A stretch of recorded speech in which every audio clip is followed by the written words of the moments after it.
ये एक ऐसी दुनिया है जहाँ पैसों की कोई वैल्यू नहीं, यहाँ टाइम ही सब कुछ है। यहाँ अगर आपको कोई चीज खरीदनी है तो आपको उस चीज के बदले अपनी जिंदगी का कुछ टाइम देना पड़ेगा, तब जाकर आप उस चीज को खरीद पाएंगे। लेकिन इस दुनिया में एक अच्छी जिंदगी गुजारने के लिए आपके पास टाइम का होना भी जरूरी है, क्योंकि यहाँ जब किसी इंसान की एज 25 साल तक पहुंच जाती है, उस इंसान के हाथ पर 1 साल का टाइम स्टार्ट हो जाता है, जिस पर काउंटडाउन 0 हुआ उसी पर वह इंसान खत्म। और हीरो के पास इतना टाइम था कि वह 1000 साल की जिंदगी भी जी सकते थे, और इन्होंने खुद के लिए एक अलग दुनिया बना ली थी जहां वो लोग एक सुकून भरी जिंदगी गुजार रहे थे। लेकिन वहीं दूसरी तरफ गेटो सिटी में रहने वाले गरीब लोग दिन रात मेहनत करके खुद के लिए टाइम कमाते थे, नहीं तो उनकी जिंदगी खत्म हो जाएगी। इन्हीं गरीबों की बस्तियों में विल नाम का एक लड़का रहता था जिसकी घड़ी में सिर्फ 23 घंटे ही बचे थे। विल अपने वाम के साथ रहता था। अब क्योंकि 25 साल के बाद और रुक जाती है, इसीलिए उसके वहाँ 50 साल के होकर में बहुत जवान दिख रही थी। आज विल के वहाँ का 50वां जन्मदिन था। विल अपने वाम का बर्थडे सेलिब्रेट करने के लिए पिछली रात ओवर टाइम करके एक शैंपेन की बोतल लाया था। इन्हें देख कर की माँ बहुत खुश हो जाती है और विल से कहती है कि मैं अपने पोतों को देखना चाहती हूँ, किसी लड़की को डेट क्यों नहीं करते, जिस पर वह जवाब देता है कि इन सब चीजों के लिए टाइम किसके पास है। मैंने ने उनसे कहा कि इलेक्ट्रिसिटी बिल और बैंक से लिया हुआ लोन का एक डेट तक मुझे क्लियर करना होगा, नहीं तो हमें फाइन पड़ सकता है। इसीलिए अब मैं जा रही हूँ और कल रात तक सभी बिल्स और बैंक के लोन्स जमा करवा कर वापस आऊंगी। उसने कहा तो मेरे पास सिर्फ 3 दिन का टाइम है, इलेक्ट्रिसिटी बिल और बैंक का लोन चुकाने में मेरे पास लगभग सारा टाइम खर्च हो जाएगा, इसीलिए कल शाम को तो जरूर बस स्टॉप पर मेरा इंतजार करना, ताकि मेरा सारा टाइम खत्म होने से पहले मैं तो से कुछ टाइम ले सकूं। इस पर विल ने कहा ठीक है, मैं टाइम पर पहुंच जाऊंगा। जाने से पहले विल के हाथ को छूकर उसकी बर्थडे 23 मिनट ट्रांसफर करते हैं ताकि विल अच्छा नाश्ता खरीद कर खा सके। इसके बाद दोनों अपने अपने काम पर निकल गए। रास्ते में विल के पास एक छोटी बच्ची आती है। वो विल को एक कैप्सूल देकर विल से उसका थोड़ा सा टाइम मांगती है। विल मुस्कुराते हुए उस छोटी बच्ची को कैप्सूल में अपनी जिंदगी का 5 मिनट का टाइम दे देता है और वहां चली जाती है। यहाँ हमें पता चलता है कि ये लोग अपने टाइम को एक कैप्सूल में स्टोर भी कर सकते हैं, जिससे ये लोग कभी भी यूज और ट्रांसफर कर सकते हैं। इसके बाद वे काम के लिए फैक्ट्री पहुंच जाता है। काम शुरू करने से पहले वो कॉफी लेने जाता है, लेकिन वहां देखता है कि हर एक चीज का दाम डबल हो गया है। जहां पहले कॉफी $2 की मिलती थी, अब उसका प्राइस डबल होकर $4 हो चुका है। यहाँ पर कभी भी किसी चीज का भी दाम बढ़ा दिया जाता है बिना किसी अनाउंसमेंट के। ये बात वेल को बहुत बुरी लगती है। मजबूरी में वेल भी कॉफी के लिए अपनी जिंदगी के 4 मिनट पे किए और गाँव पर लग गया। दिन भर के काम के बाद रात के वक्त मैं अपने दोस्त के साथ एक बार में जाता है। और एक दोस्त एक नंबर का शराबी था, वह हर वक्त शराब के नशे में डली रहता। और एक दोस्त मेरे को इशारे में बताता है कि वह आदमी सबको फ्री में दारू पिला रहा है और उसके पास बहुत ज्यादा टाइम है। ये सुनकर वह जब उस आदमी की तरफ देखा तो उसे चारों तरफ से लड़की में घेरा हुआ था। मेरी की जब उस आदमी की घड़ी पर नजर गई तो उस आदमी के पास 116 साल का टाइम था। देखकर वह समझ जाता है कि यह आदमी ग्रीनविच सिटी से है, क्योंकि गेटो सिटी वाले लोगों के पास ज्यादा से ज्यादा 2 दिन का टाइम होता है। विल उस आदमी के पास आया और उसे वार्न करने लगा कि यहाँ पर तो नहीं होना चाहिए था, यहाँ चोरों का खतरा है, ये लोग तुम्हें मार कर तुम्हारा टाइम चुरा लेंगे, इसलिए जल्दी से यहाँ से निकल जाओ। लेकिन वो आदमी विल की बातों को सीरियस नहीं लेता और उसे इग्नोर करके ड्रिंक कर रहना चाहता है। तभी आजमार में 40 साल का एक गैंगस्टर के साथ आया, जिसे देखकर सारे लोग बाहर निकल भागे। दरअसल ये शहर के सबसे बड़े गोरे है, चमोटा से जबरदस्ती टाइम चुराते हैं। मेरी का दोस्त मेरी को पकड़ कर ले जाने लगा, लेकिन वही जाने से इनकार कर दिया और वहां एक कोने में छिपकर सब कुछ देखने लगा। फोर्टिस उस अमीर आदमी से उसका सारा टाइम और पे आया था। फोर्टिस उस अमीर आदमी को चैलेंज करता है कि चलो पंजा लड़ाते हैं और जो हारेगा वह अपना सारा टाइम जीतने वाले को दे देगा। ये टाइम फाइट आर्म रेसलिंग की तरह थी, जिसमें 2 लोगों को एक दूसरे की कलाई पकड़नी होती थी। जिस भी इंसान की कलाई नीचे होती थी उसका टाइम ढकने लगता था और वो टाइम उस आदमी के हाथ में ट्रांसफर होने लगता था जिसकी कलाई ऊपर होती थी। इस तरह जीतने वाला इंसान सारा टाइम उस दूसरे आदमी से अपनी बॉडी में स्टोर करके उसे मार देता। फोर्टिस उस आदमी से कहता है क्या तो इसके लिए तैयार हो। इस पर उस अमीर आदमी ने कहा कि मैंने बहुत ज्यादा ड्रिंक की हुई है, इसलिए मुझे कुछ टाइम चाहिए, इसके बाद तुम्हारे चैलेंज के लिए तैयार हो। फोर्टिस कहता है कि ठीक है, ये तुम्हारी आखिरी ख्वाहिश है, जाओ, मैं तुम्हें तैयार हो के लिए कुछ मिनट देता हूँ। फोर्टिस उसके साथ अपना एक आदमी भी भेज देता है ताकि वो भाग न सके। वो अमीर आदमी बाथरूम में आकर बहुत ज्यादा उल्टियां करने लग जाता है क्योंकि उसे काफी चढ़ गई थी। इसलिए अगर वो इस हालत में फोर्टिस से पंजा लड़ता तो इस अमीर आदमी का हारना कंफर्म था। तभी वे वहां पर आ जाता है। वो फोर्टिस के आदमी को मारकर उस अमीर आदमी को अपने साथ उस जगह से बाहर निकाल लेता है और उसे फोर्टिस से बचाकर एक सेफ जगह पे ले आया। वे उस अमीर आदमी से कहा कि मैंने तो उसे कहा भी कि तुम्हारी जान को खतरा है, तो जानबूझकर अपना टाइम क्यों बर्बाद कर रहे हो। वो आदमी वे को अपना नाम हेनरी बताता है और वो वे से पूछता है कि तुम्हारी उम्र कितनी है? विल ने बताया 28 साल। हेनरी ने कहा मेरी उम्र 105 साल है और अब मैं जिंदगी से थक चुका हूँ। मैंने अपनी लाइफ में हर एक चीज का मजा लिया है और अब मुझे जिंदगी की जरूरत नहीं है, मैं जीना नहीं चाहता। इस सुनकर विल हैरानी से पूछा और फिर तो कहना क्या चाहते हो? इस पर हेनरी ने कहा लगता है तो अब तक हकीकत से अनजान हूँ। क्या तुमने कभी सोचा है कि इस दुनिया में अलग अलग टाइम जोन्स क्यों बनाए गए हैं? आखिर क्यों तुम्हारी टाइम जोन किसी भी वक्त चीजों के दाम और टैक्स बढ़ा दिए जाते हैं? दरअसल महंगाई जान बूझकर बढ़ा दी जाती है ताकि गरीब लोग बढ़ते रहें और उनकी मौत का फायदा ग्रीनविच टाइम जोन के अमीर लोगों को होता रहे। असल में ये सारा सिस्टम वही का बनाया हुआ है। जरा सोचो, वहाँ ग्रीनविच टाइम जोन लोगों के पास जीने के लिए हजारों साल है, लेकिन यहाँ डेटो है तो हर रोज जीने के लिए मेहनत मजदूरी करते हो। ऐसा इसलिए है क्योंकि उन्होंने तुम्हें यह करने के लिए मजबूर किया है और तुम उनको ज्यादा टाइम देना ही नहीं चाहते ताकि तुम मजबूरियों में उनके लिए काम करते रहो। वो महंगाई बढ़ाकर तुम्हें ज्यादा से ज्यादा टाइम खर्च करने पर मजबूर करते हैं ताकि तुम्हारे टाइम से वो हमेशा की जिंदगी जी सके। उन्होंने अपनी जिंदगी का हर एक दिन गरीबों की मौत से इकट्ठा किया है और मैं ऐसी जिंदगी बिल्कुल भी नहीं जीना चाहता जो किसी गरीब मजबूर इंसान के औलाद से आई हो। इस सबसे समझ गया कि हेनरी बहुत ही एक दिल इंसान है। हेनरी ने बिल से आगे पूछा अगर तुम्हारे पास मेरे जितना टाइम होता तो तुम क्या करते? बिल ने मुस्कुराकर कहा कि सबसे पहले मैं बार बार टाइम को देखना छोड़ देता, क्योंकि उस वक्त भी बिल के पास सिर्फ 18 घंटे होते हैं। मैं सोए से पहले सोए के बाद खाना खाते टाइम हर वक्त अपनी घड़ी देखता रहता है क्योंकि मुझे डर लगता है कि कहीं मेरा टाइम खत्म हो जाए और मैं वहां न जाऊं। वही कहता है कि मेरे वहाँ घर संभालने के लिए बहुत ज्यादा मेहनत करती है। अगर मेरे पास तुम्हारी तरह इतना ज्यादा टाइम होता तो मैं अपने वहाँ के लिए ग्रीनविच सिटी में एक अच्छा घर खरीदता और हमें तो वहाँ पर खुशी से जिंदगी गुजारते। इसके बाद विल ने हेनरी से कहा आज रात हमें यहीं रुकना होगा, सुबह तक खतरा टल जाएगा, तब तो वापस अपने घर लौट जाना। इसके बाद ये दोनों सो जाते हैं। सुबह उठकर हेनरी देखता है कि विल अभी भी सो रहा है। वो वे के पास आता है और उसके पास जितना भी टाइम होता है वो सारा का सारा वे को ट्रांसफर कर देता है और अपने पास कुछ ही वे बचाकर एक ब्रिज के ऊपर जाकर बैठ जाता है। वे जब वहां से जागा तो उसने देखा कि हेनरी वहां से जा चुका है। तभी हमेशा की तरह वहां से जागने के बाद मैंने अपना गाड़ी में नजर डाली। मैं के गाड़ी में 116 साल ऐड हो चुके थे। ये देखकर उसकी आंखें खुली की खुली रह गई। उसे लगा कि वह अभी भी ओले गए हैं और सपना देख रहा है। इसी दौरान मेल की नजर मेरा पर पड़ी जिस पर लिखा था मेरा टाइम बर्बाद मत करना। वो समझ जाता है कि हेनरी ने मुझे अपना सारा समय दे दिया है। तभी हेनरी को बार एक ब्रिज के किनारे पर बैठे देखा। वह शादी से हेनरी की तरफ भागा, लेकिन अब बहुत देर हो चुकी थी क्योंकि हेनरी के पास अब बस कुछ ही सेकंड्स बचे थे और थोड़ी देर बाद वो एक झटके से मारकर ब्रिज से नीचे पानी में गिर गया। विल को हेनरी की मौत का बहुत ज्यादा दुख होता है। अब विल के पास 116 साल की जिंदगी थी और वो समझ जाता है कि अगर मैं यहाँ पर रहा तो लोग समझेंगे कि हेनरी को इसी ने मारा है। वह जल्दी से अपने दोस्त के पास जाता है। विल का दोस्त विल के हाथ में इतना सारा टाइम देखकर शॉक रह जाता है, जिसके बाद विल ने अपने दोस्त को दोस्ती की खातिर 10 साल का टाइम दिया। ये देखकर विल का दोस्त उसका दिल से शुक्रिया अदा करता है। विल कहता है कि यहाँ रहना मेरे लिए अब ठीक नहीं, क्योंकि इतने ज्यादा टाइम को देखते हुए मेरा टाइम छीनने के लिए कोई भी मुझे मार सकता है। अब मैं अपने वहाँ के लिए ग्रीनविच सिटी में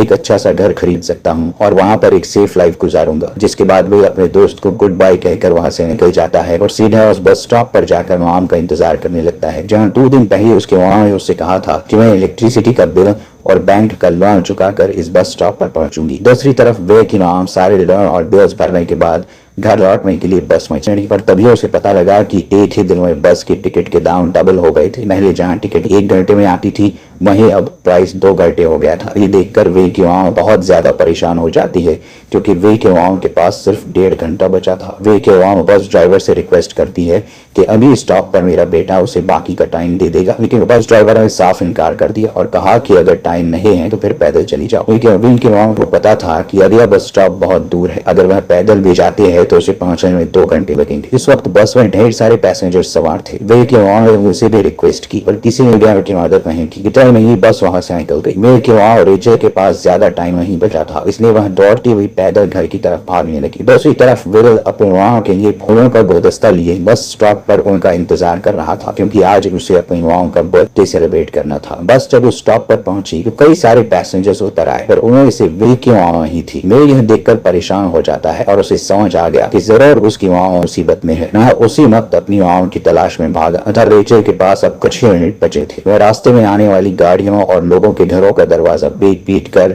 उसे थोड़ा समय उधार मांग रही थी, लेकिन कोई भी उसकी मदद करने को तैयार नहीं था। इधर वह जब कुछ दूर गया टर्सी उसकी राह में दौड़ती हुई नजर आ गई। अपनी राह को भागते हुए देख मैं समझ गया कि वो के पास ज्यादा टाइम नहीं है। मैं अपना हाथ आगे करके तेजी से और की तरफ दौड़ने लगा। और रेचल के पास अब सिर्फ 10 सेकंड ही रह गए थे। मैं पूरी तेजी से वे की ओर भाग रही थी, लेकिन जैसे ही रेचल अपने बेटे वे के पास पहुंची उसका टाइम खत्म हो जाता है और वह मर जाती है। ये देखकर मेरे को बहुत दुख होता है क्योंकि उसने अपने माओ के लिए क्या कुछ नहीं सोचा था और चेक चेक करवाने लगा। अभी समय तक हेनरी की डेड बॉडी टाइम कीपर्स को मिल चुकी थी। ये टाइम कीपर्स वहां पर इन्वेस्टिगेशन करते हैं। आज की दुनिया में टाइम कीपर्स होते थे जो पुलिस की तरह थे। टाइम कीपर्स का काम भी क्राइम को रोकना होता है। टाइम कीपर्स के ऑफिसर रेमंड ने उस जगह में अच्छी तरह से जांच की, लेकिन उसे कोई भी खबर नहीं मिला। और रेमंड की नजर उस ब्रिज के पास लगे सीसीटीवी कैमरा की तरफ गई। वहां सीसीटीवी फुटेज चेक कर रहे सीसीटीवी रोल के नहीं निकल पड़ा। दूसरी तरफ मैं समझ चुका था कि उसके वॉम की मौत के डैमेज में रहने वाले अवैध लोग ही जिम्मेदार हैं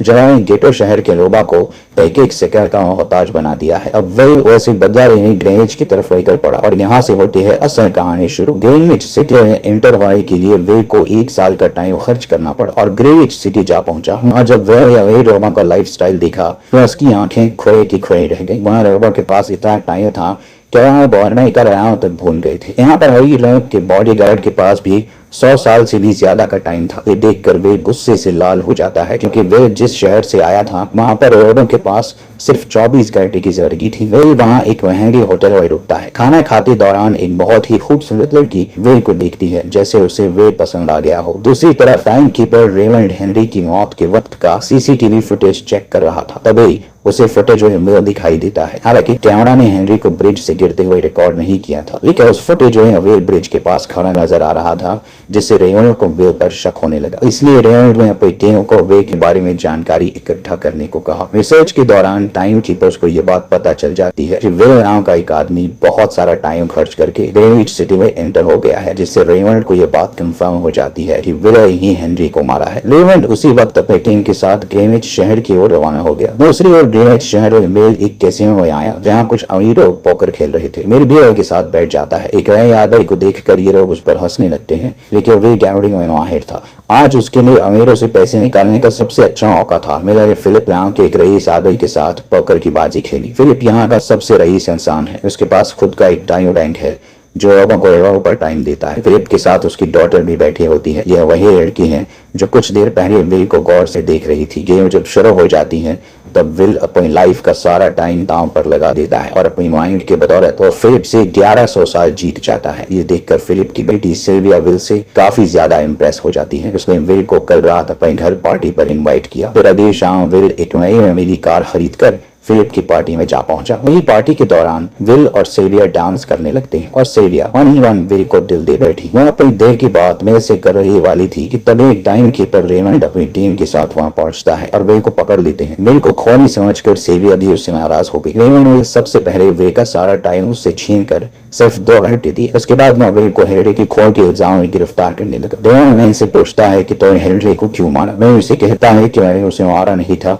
बल्कि वो खुद जेल नहीं चाहता था, इसलिए उसने मुझे 1 से 16 साल दी और बाद में उसने खुद की जान ली। लेकिन रेमंड विल की बात पर यकीन नहीं करता। वह समझ जाता है कि रेमंड मुझे हेनरी के छोटे केस में फंसाकर उम्र भर कैद के लिए मुझे जेल में डाल देगा। इसलिए वह मौका देखते ही रेमंड के आदमियों को मारकर खुद को आजाद कर लेता है और उनकी बंदूक लेकर सेविया को बंदी बना लिया। सेविया को ढाल बनाकर वे उसे साथ लेकर बाहर निकला और रेमंड और उसके आदमियों को चकवा देता हुआ वापस गेटो शहर आ पहुंचा। इस दौरान वे के पास टाइम काफी कम बचा था। उसने सेविया से कुछ टाइम उधार मांगा, लेकिन सेविया ने उसे 1 सेकंड भी देने से इनकार कर दिया क्योंकि वह भी उसे हेनरी का खून साज रही थी। इसलिए वह और तेजी से गेटो शहर की तरफ कार दौड़ाता है ताकि वहां पहुंचकर किसी से टाइम उधार ले सके। जल्दबाजी में उसका ध्यान आगे सड़क पर बिछे कंटेरी तारों पर नहीं पड़ता, जिससे टकराते ही विल की कार ब्रिज से नीचे गिर जाती है। इस एक्सीडेंट में विल और सिल्विया बेहोश हो गए। असल रास्ते में वह कांटे फोर्टिस और उसकी गैंग में बिछाए थे। फोर्टिस ने देखा कि सिल्विया के पास 10 साल का टाइम था। वो सिल्विया का सारा टाइम चुरा कर वहां से निकल जाते हैं। इतना ही विल और सिल्विया को होश आया। सिल्विया ने जब अपने हाथ की तरफ देखा तो वो परेशान हुई क्योंकि उसके पास सिर्फ 30 मिनट ही बचे थे और के पास भी कुछ मिनट ही बचे थे और फिर भी उसने सिल्विया को अपने कुछ मिनट दिए, जिससे इन दोनों का टाइम बराबर हो गया। इसके बाद वह सिल्विया को लेकर जल्दी से अपने दोस्त के घर जाता है जिसे उसने 10 साल दिए थे। जब उसके दोस्त के वाइफ ने दरवाजा खोला और उसने विल को देखा, उसने विल से नाराजगी जताते हुए कहा, तुम्हारे दिए हुए 10 साल ने मेरे हस्बैंड की जान ले ली। उसने सारा टाइम वो शराब में उड़ा दिया, जिससे उसकी मौत हुई। ये सुनकर विल मायूस हो गया, लेकिन अब इन दोनों के पास भी ज्यादा टाइम नहीं था। अगर ये दोनों जल्दी से कुछ नहीं करते तो ये की भी मौत पक्की थी। तभी विल सिल्विया के कारण इयरिंग देखी जो हीरे की थी। उसे बेचकर विल और सिल्विया को 2 दिनों का टाइम मिल गया। इसके बाद विल सिल्विया को लेकर फोनो बूथ पर आया। उसने सिल्विया के पिता फिलिप को कॉल किया और बताया कि उसकी बेटी अब तक सही सलामत है। इस वक्त रेवल्ड फिलिप के पास ही मौजूद था और विल को भी पता था कि रेवल्ड भी वहां मौजूद है। विल ने सिल्विया को छोड़ने के बदले 10,000 साल का टाइम मांगा और वो 10,000 साल टाइम बैंक के जरिए गरीब लोगों में बांटने को कहा और कल सुबह तक का टाइम दिया। हालांकि फिलिप के लिए ये रताव कुछ भी नहीं थी और फिलिप किसी भी कीमत पर गरीबों को टाइम नहीं देना चाहता था। इधर विल सिल्विया को अपने घर ले आया, जहां पर दोनों सुबह होने का इंतजार कर रहे थे। इसी दौरान सिल्विया ने विल से पूछा कि उसकी फैमिली कहाँ है। इस पर विल ने बताया कि पिछली रात एक टाइम होने की वजह से वहाँ की डेथ हुई। ये सुनकर सिल्विया को बहुत बुरा लगता है और उसे एहसास होता है कि यहाँ गरीब लोग हर पल मौत के डर में जीते हैं। एक दिन का टाइम कमाने में कितनी मेहनत करनी पड़ती है। अगली सुबह बैंक खोलते ही विल और सिल्विया खिड़की से बैंक पर नजर रखने लगे, लेकिन बैंक में गरीबों ने टाइम नहीं बांटा। सिल्विया ये देखकर बहुत मायूस हो गई कि टाइम के आगे उसके पिता के लिए अपने बेटी की भी कोई कीमत नहीं थी। अब सिल्विया को समझ आ गया कि उसके पिता सिर्फ बिजनेसमैन नहीं है, बल्कि वो इस सिस्टम के हेड है। वो गरीब लोगों की मौत से अपनी जिंदगी के सारे जमा करते हैं। सिल्विया को यह मायूस देखकर विल ने उसे वापस घर भेजने का फैसला किया और उसे फोन बूथ पे ले आया और अपने पिता को कॉल करके अपने ये मदद बुलाने को कहा। इस दौरान विल सिल्विया को बर्थडे दे देता है ताकि वो खुद की हिफाजत कर सके। इधर सिल्विया फोन पर अपने पिता से बात कर रही थी कि तभी टाइम कीपर रेवन चुपके से वहां आ पहुंचा और विल पर गन तान दी। रेवन विल पर गोली चलाने ही वाला था कि तभी सिल्विया ने रेवन को देख लिया और घबराहट में रेवन पर गोली चला दी। ये देख विल घबरा कर रेवन के पास आया। हालांकि वह गोली रेवन के हाथ को छूकर निकल गई थी। रेवन के हाथ से बहुत खून निकल रहा था। विल ने रेवन की गाड़ी देखी। रेवन के पास सिर्फ 2 घंटे बचे थे। दरअसल टाइम कीपर्स को भी सैलरी के तौर पर हर रोज 1 दिन ही टाइम मिलता था। समझ गया कि जब तक रेवंड के पास उसके टीम वाले पहुंचेंगे तब तक रेवंड का ज्यादा खून बहने की वजह से उसकी मौत हो गई होगी। इसलिए वे रेवंड को 2 घंटे का टाइम देते हुए रेवंड की कार को लेकर वहां से निकल गया। रेवंड को गोली मारकर अब सिल्विया भी क्राइम लिस्ट में आ चुकी थी। हालांकि वे सिल्विया से कहा कि वो अगले नस्ब से कर सकती है, लेकिन ग्रीनिच व सिल्विया की जिंदगी गायब पंछी की तरह थी। उसके पिता फिलिप ने उस पर बहुत सारी पाबंदियां लगा दी थी, पर यहाँ आकर उसे आजादी का एहसास हो रहा था, क्योंकि यहाँ वो अपनी मर्जी के मालिक थी। और सिल्विया समझ जाती है कि यहाँ पर लोगों के साथ गलत हो रहा है। अब वह भी गरीबा को उनका हक दिलाने में विल के साथ थी। विल और सिल्विया ने वही कर अमीरों को रोकना शुरू कर दिया। सिल्विया जो कि ग्रीनिच सिटी के चुप्पी से वाकिफ थी, इसीलिए दोनों प्लान बनाया कि वो ग्रीनिच सिटी में बैंक से टाइम कैप्सूल चुराएंगे और वो गरीबों में बांट देंगे। सिल्विया ने सबसे पहले अपने पिता फिलिप के कई सारे बैंक्स में डाका डाला, क्योंकि फिलिप ने गरीबों के मौत से वह सारा टाइम इकट्ठा किया था। और दोनों तिजारी से सभी टाइम कैप्सूल एक बैग में पैक करके वहां से निकल गए और आए गरीबों में बांटने लगे। इतनी बड़ी चोरी कराने के बाद अब सरकार भी इन दोनों से तंग आ चुका था। इसीलिए सरकार ने इन दोनों के सर पर 10 साल का टाइम इनाम रख दिया। ये खबर सुनते ही गैंगस्टर फोर्टिस अब इन दोनों को कुत्ते की तरह डराने लगा। लेकिन विल और सिल्विया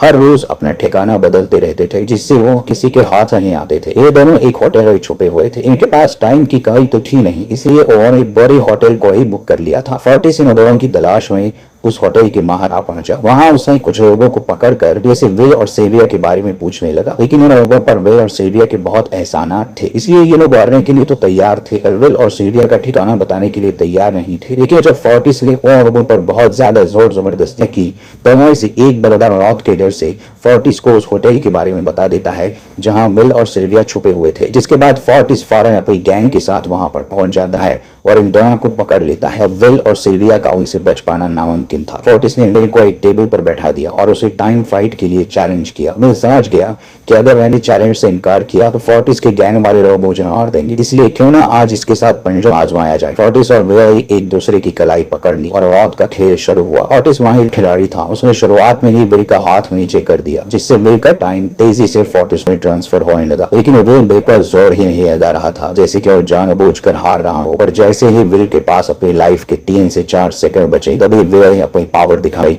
और एक झटके से फोर्टिस का हाथ नीचे कर दिया। फोर्टिस की आंखें खोए की खोई रह गई। वो पूरा जोर लगाकर अपना हाथ ऊपर करने की कोशिश कर रहा था, लेकिन विल की ताकत के आगे वो डेरा पड़ चुका था। ये देख फोर्टिस के आदमियों का ध्यान फोर्टिस की गाड़ी पर अटक गया। अब उनका बॉस बनने वाला था। इतने में ही मौका पाकर ब्रायन अपने जौते से गाय निकाली और पलक झपकते ही फोर्टिस के सारे आदमियों को शूट कर दिया, क्योंकि अगर वो ऐसा नहीं करता तो वो लोग उसे मार देते। इसी के साथ फोर्टिस का टाइम 0 हो गया और वह भी मारा गया। विल और सिल्विया जल्दी से वहां से भाग निकले। इसी दौरान उन्होंने देखा कि अमीरों ने सारा खेल पलट दिया था। विल और सिल्विया ने गरीबों में जितना भी टाइम बांटा था उसकी वैल्यू अब कुछ भी नहीं रही थी, क्योंकि अमीरों ने महंगाई के दर को कई गुना बढ़ा दिया था। इन्हें देख विल हारा हुआ महसूस करने लगा और उसे लगा कि वह कभी भी इन गरीबों को उनका हक नहीं दिला सकूंगा। उसने सिल्विया से कहा कि अब सब खत्म हो चुका है। अगर वह लोगों में 1000 साल भी बांट दे तो अमीर लोग महंगाई को और ज्यादा बढ़ा देंगे, जिससे लोगों की हालत कभी नहीं सुधर पाएगी। सिल्विया ने कहा कि कोई तो रास्ता होगा। इस पर विल ने कहा कि हमें लाखों साल चुरा कर लोगों को देनी होंगी, अब जाकर हम महंगाई को कंट्रोल कर सकते हैं। हालांकि ये इतना आसान नहीं था और सिल्विया ने इसके लिए एक प्लान सोच रखा था। अगली ही सुबह जब फिलिप अपने बॉडीगार्ड्स के साथ ऑफिस पहुंचा, तभी सिल्विया वहां आई और उसने अपने पिता से कहा कि वो सरेंडर करना चाहती है। अब सारे गार्ड्स ने सिल्विया पर गन तान दी, लेकिन तभी वह पीछे से गार्ड के बेस में छिपा बिल वहां आ पहुंचा। उसने फिलिप के सर पर डाल रखी और उसके जरिए लॉकर का दरवाजा खुलवाया। विल और सिल्विया ने फिलिप के लॉकर से एक टाइम कैप्सूल चुरा लिया जिसमें 10 लाख साल का टाइम मौजूद था। इस टाइम कैप्सूल का एक साल गरीबों की ही मौत से आया था। विल और सिल्विया वह टाइम कैप्सूल लेकर भाग जाते हैं। इधर रेमंड को जब यह बात पता चली तो ना फौरन विल और सिल्विया के पीछे लग गया। जब रेमंड ने अपने हाथ पर घड़ी को देखा तो उसके पास 1 घंटे से भी कम टाइम बचा हुआ था। मैं हेडक्वार्टर कॉल करके कहता है कि मुझे मेरी सैलरी कैप्सूल में भेज दो, मेरे पास टाइम कम है। लेकिन इससे पहले कि वह अपने बॉडी में कैप्सूल से टाइम ट्रांसफर कर पाता, उसे ब्रेक की कार दिख जाती है और कैप्सूल से अपनी बॉडी में बिना टाइम ट्रांसफर किए उसके पीछे लग जाता है, क्योंकि अगर वो 10 लाख साल गरीबों को ले जाते तो गेटो टाइम जोन का हर एक इंसान अमर हो जाता और अमीरों का बनाया पूरा सिस्टम तहस नहस हो जाता। रेमंड ने विल और सिल्विया को पकड़ने के लिए अपने पूरे जी जान लगा दी, लेकिन वह उन्हें रोक नहीं पाया। विल और सिल्विया रेमंड को चकवा देकर गेटो शहर आ गए और वह टाइम कैप्सूल एक बच्चे के हाथों में सौंप दिया। उन्हें पता था कि रेमंड सीधा हमारे पीछे गेटो शहर पहुंचेगा, इसलिए उन्होंने इस जगह को छोड़कर एक सुनसान जगह पर चले गए। इधर उन्होंने गेटो शहर के हृदय में लाखों साल बांट कर उन्हें अमर कर दिया था, लेकिन खुद इंसानों के पास बहुत ही कम टाइम बन जाता है। बदकिस्मती से उसी पर रेमंड ने उन्हें पकड़ दिया। रेमंड ने विल को धमकी देते हुए कहा, अगर तुम्हें अपनी जान प्यारी है तो चुराया हुआ सारा टाइम वापस कर दो। तब विल ने उसे अपनी घड़ी का समय दिखाया। विल और सिल्विया के पास कुछ ही मिनट बचे थे। विल ने रेमंड से कहा, कहीं तो भूल तो नहीं गए? याद है जब तो रहने वाली थी तो मैंने तुम्हें कुछ टाइम उधार दिया था, टाइम तो तुम्हें मुझे वापस करना चाहिए। यह सुनकर रेमंड को याद आया कि विल और सिल्विया को पकड़ने की जल्दी में उसे अपने टाइम पर ध्यान ही नहीं दिया। जब उसने अपनी घड़ी पर नजर डाली तो उसके पास सिर्फ 5 सेकंड ही बचे थे, जो देखते ही देखते 0 हो गए और रेमंड मारा गया। विल और सिल्विया रेमंड से तो बच गए थे, पर इन दोनों के पास भी अब सिर्फ एक मिनट ही बचा था। ऊपर से उस सुनसान इलाके में उनकी मदद करने वाला भी अब कोई नहीं था। उन्हें अपनी मौत साफ नजर आ रही थी। ये दोनों ने मायूस होकर एक दूसरे को गले लगाया और तभी विल को रेमंड की कार नजर आई। विल फौरन कार की तरफ भागा और वहां पहुंचकर उसने रेमंड की सैलरी का टाइम अपनी घड़ी में ट्रांसफर कर दिया। इसके बाद में सिल्विया को भी टाइम देने उसकी ओर भागने लगा। सिल्विया भी तेजी से विल की ओर दौड़ रही थी। सिल्विया के पास कुछ ही सेकंड्स बचे हुए थे। यह बिल्कुल उसी तरह का पल था जिस तरह से विल ने अपनी मां को खोया था। विल अपनी मां को तो खो दिया था पर सिल्विया को नहीं खोना चाहता था। वह सिल्विया के बिल्कुल करीब ही था और तभी सिल्विया विल की बाहों में गिर पड़ी। लकीली विल ने सही वक्त पर सिल्विया का हाथ थाम लिया था, जिससे उसकी जान बच गई। विल और सिल्विया की बदौलत अब डेटन शहर के सारे लोग अमन हो चुके थे। अब एक घंटे कमाने के लिए फैक्ट्रीज में काम करने की जरूरत नहीं थी। वह सभी अपने सपनों को पूरा कर रहे ग्रेरिच शहर की ओर निकल पड़ी, जिससे अमीरों का बनाया सारा सिस्टम फेल हो गया। वहीं इसी के साथ यह कहानी खत्म हो जाती है। अगर आपको वीडियो अच्छी लगी हो तो हमारे चैनल को सब्सक्राइब और वीडियो को लाइक जरूर कीजिएगा।